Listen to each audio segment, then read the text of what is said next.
കേട്ടല്ല, correct ആയിട്ടുള്ള കാര്യം അതാണ്. ജെന്യൂൻ ആയിട്ടുള്ള ഒരു കാര്യം പറഞ്ഞെന്ന് പറഞ്ഞാൽ ആ ഷോ ഇപ്പം കൊണ്ടുപോകുന്നത് ഈ പറയുന്ന ഈ വൃത്തികെട്ട കോംബോ എന്ന് പറയുന്ന സാധനം വന്നതിന്റെ പേരിലാണ് ഇത് ചർച്ചയായതും വിഷയമായതും ഇതിങ്ങനെ പൊക്കോണ്ടിരിക്കുന്നത്. പിന്നെ അതിന്റെ കൂടെ തന്നെ ജാസ്മിന്റെ പുറത്തെ റിലേഷന്റെ കാര്യങ്ങളും ഇതെല്ലാം വന്നപ്പോഴത്തേക്ക് നോർമലി എന്തായാലും ചർച്ചാ വിഷയമായി.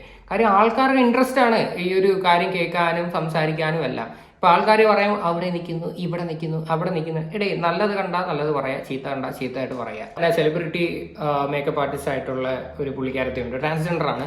അപ്പൊ ആ പുള്ളിക്കാരത്തി തന്നെ പറയുന്നുണ്ട് ഈ ഗബ്രി എന്ന് പറയുന്ന അവൻ നിലവിൽ കളിച്ചുകൊണ്ടിരിക്കുന്ന ഗെയിം എന്താണെന്ന് വ്യക്തമായിട്ട് ആ പുള്ളിക്കാരത്തിയും പറയുന്നുണ്ട്. കാര്യം വെറും വൃത്തിയായിട്ട ഗെയിമാണ്, വെറും വേസ്റ്റ് ആണെന്നുള്ള രീതി. അതുകൂടെ ഒന്ന് കേൾക്കാം.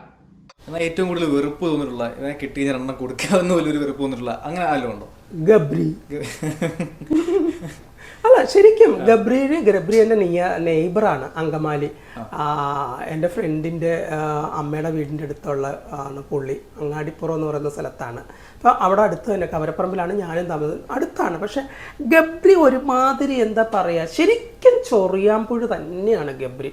ഇനി അവൻ നന്നായാൽ അവന് നന്നായിട്ട് പ്ലേ ചെയ്യാൻ ടോപ്പ് 5-ൽ എത്താൻ കഴിയും. സേഫ് സോൺ എന്ന് പറഞ്ഞു കഴിഞ്ഞാൽ അവൻ എവിടെയാണ് മർമ്മം എന്ന് അറിഞ്ഞിട്ട് അവിടെ പോയി കയറി പിടിക്കും. ഇപ്പോൾ ജാസ്മിനെ സപ്പോർട്ട് ചെയ്യുന്നു. ഇപ്പോൾ ജാസ്മിൻ്റെ ഫാൻ ഫോളോവേഴ്സിനെ പറ്റി ഗബ്രിക്ക് നന്നായിട്ട് അറിയാം, പുറത്തു നിന്നേ കണ്ടിട്ടുള്ള ഒരാളാണ്. അതുകൊണ്ട് തന്നെയാണ് ഗബ്രി ജാസ്മിനെ ഇങ്ങനെ പ്രൊട്ടക്റ്റ് ചെയ്ത് പിടിച്ചിരിക്കുന്നത്.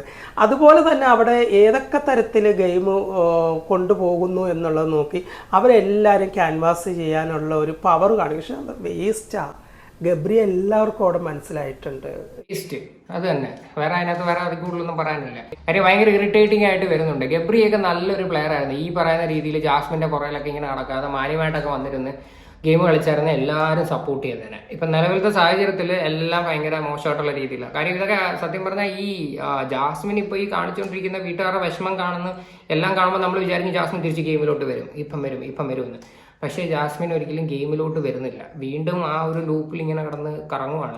അപ്പം ഇതിനെ കാരണം ഈ അഫക്റ്റ് ചെയ്യുന്ന ഒരുപാട് ആൾക്കാരുണ്ട്. വീട്ടുകാരായാലും ഈ പറയുന്ന നമ്മുടെ അഫ്സലിൻ്റെയൊക്കെ കേസ് എടുത്താലും എല്ലാവരും കണ്ടുകൊണ്ടിരിക്കുന്നതാണെന്ന് പോലും ഒരു ബോധം ഇല്ലാതിരുന്ന് ചെയ്തുകൊണ്ടിരിക്കുന്നതായിട്ടാണ് എനിക്ക് ഫീൽ ചെയ്യുന്നത്. സോ ഇതിനെ പറ്റിയിട്ടുള്ള നിങ്ങളുടെ അഭിപ്രായങ്ങൾ എന്താണെന്ന് വെച്ചാൽ നിങ്ങൾ തീർച്ചയായിട്ടും കമൻറ്റ് ചെയ്യുക. വീഡിയോ ഇഷ്ടപ്പെട്ടെങ്കിൽ ലൈക്ക് ചെയ്യുക, സബ്സ്ക്രൈബ് ചെയ്യുന്ന കാര്യം ഒന്ന് പരിഗണനയിൽ വെക്കുക.